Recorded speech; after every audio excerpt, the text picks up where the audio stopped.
It's a trap!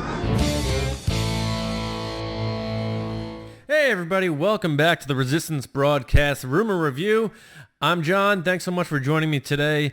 We are 3 months away from The Rise of Skywalker, sort of, a little more than 3 months.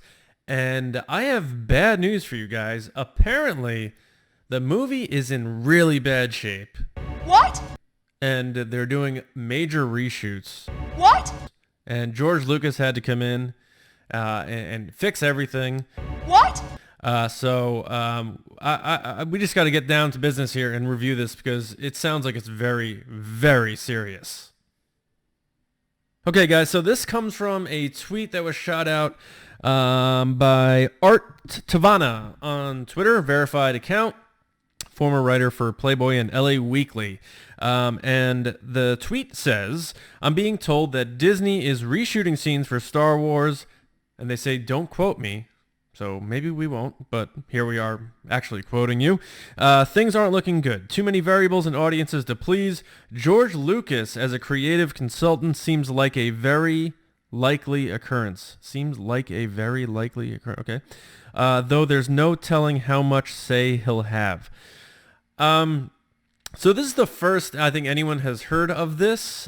So you would think something of this big of a magnitude. So you have Episode 9, the final movie in the Skywalker saga, 42 years in the making, 3 months away, coming down the pike, should be in the can already, being edited, final touches. Even JJ just said they were editing this thing.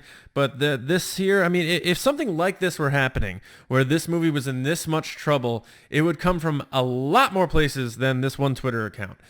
So that's the first red flag there for me. The second being, the person saying, don't quote me. George Lucas being brought in. Anytime I hear a rumor or something about George Lucas's involvement in the sequel trilogy, I roll my eyes a little bit because he's been detached from this thing for a while, and yes, I know he's done set visits, and he may have been consulted. I know there was a roundtable meeting at the beginning of the Episode 9 writing with J.J. Abrams, Chris Terrio, and he brought in Rian Johnson, I believe George Lucas, Kathleen Kennedy, Larry Kasdan. They probably had a bit of a sit-down. How are we going to close this thing out?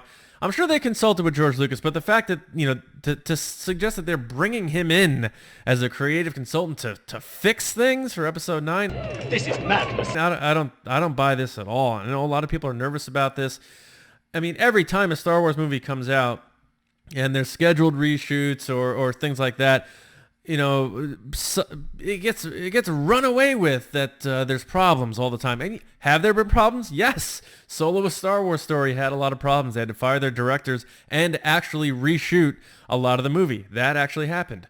But when you're talking about a movie that has had no reported production problems at all, being 3 months away where they're in the editing process, post-production, to think that they're going to be doing massive reshoots and changes to the story now doesn't jive and doesn't make too much sense. Move along. I know that's been making the rounds, and I'm sure a lot of people already, before even watching me talk about this, brushed it away, but I know a lot of people, your casual Star Wars fans that may have heard this, will bring it up to you as a diehard fan and say, oh, Star Wars is in trouble, huh? And you could just probably say, no, come on. So it's just one of those things we have to always tackle here on the Rumor Review. And the next one ties in a little bit because now it has people going crazy. And that's the fact that a Fan X Star Wars panel with Hayden Christensen and Ian McDiarmid, that's right, Darth Vader and Palpatine, was canceled by Disney with no explanation, causing spoiler speculation. Even photo ops around the stage were prohibited. Now, I'm not denying that this happened. Obviously, if they were supposed to be there and they weren't, it was canceled. Okay? That can exist. That fact can exist without it meaning anything about Episode 9 or any other future Star Wars project. I'm not putting my tinfoil hat on. I'm not speculating on this at all. This doesn't mean much to me. Think about it, if you're Disney and you want to protect your brand, protect your story, protect what J.J. Abrams is doing for Episode 9, why would you cancel this event if it had implications for Episode 9? Because now you have people thinking, well, they had to go back and shoot scenes together, or these two are in 9 together, or Hayden Christensen's definitely in 9 together, or else they wouldn't have canceled this. There's something to be covered up here. I really don't think there's too much to look into this, guys. There could be several reasons why this event was canceled. I don't think it's that big of a deal. So I wouldn't read too much into this. Now, we're going to be hearing a lot of these types of things as we're getting closer and closer to episode 9. And one other thing I just want to bring up to you guys about, potential leaks and story leaks and stuff like that. When you get massive, like this is the plot of the movie leaks out there on the internet, don't worry too much. Even if you're not going to read it and, you don't worry about people sprinkling them out there.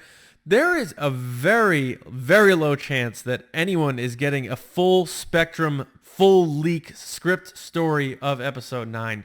J.J. Abrams, movie makers are secretive. Disney's secretive. Lucasfilm is secretive. J.J. Abrams is very protective of his brand. So I would be shocked if the full plot of episode 9 leaked, especially what happened with The Force Awakens. As we know, a lot of that did leak. I'm sure they've taken every measure possible to protect this movie, and I wouldn't even be shocked if they put out their own leaks to try to put people off the scent. That's it for me this week, guys. I know it was a little quirky of a rumor review. I mean, we got this situation with the tweet getting fired out that they're doing massive changes and reshoots 3 months to go with episode 9, and then the thing about Hayden Christensen and Ian McDiarmid canceling events. Don't ring the alarm bells right now. I think everything's okay. Everything we've heard, like I said, about this production has been pretty smooth up until now. So to think that all of a sudden with 3 months to go, there's massive problems, I'm not really buying into that. So call me an optimist, whatever you want to call me. That's my take on it. Let me know what you guys think in the comments. Thank you so much for all of your support as always. And of course, you'll find me on StarWarsNewsNet.com and on the Resistance broadcast every Monday and Thursday. So until next time, you can find me on Twitter at Johnny Hoey. Otherwise, I'll see you around, kids.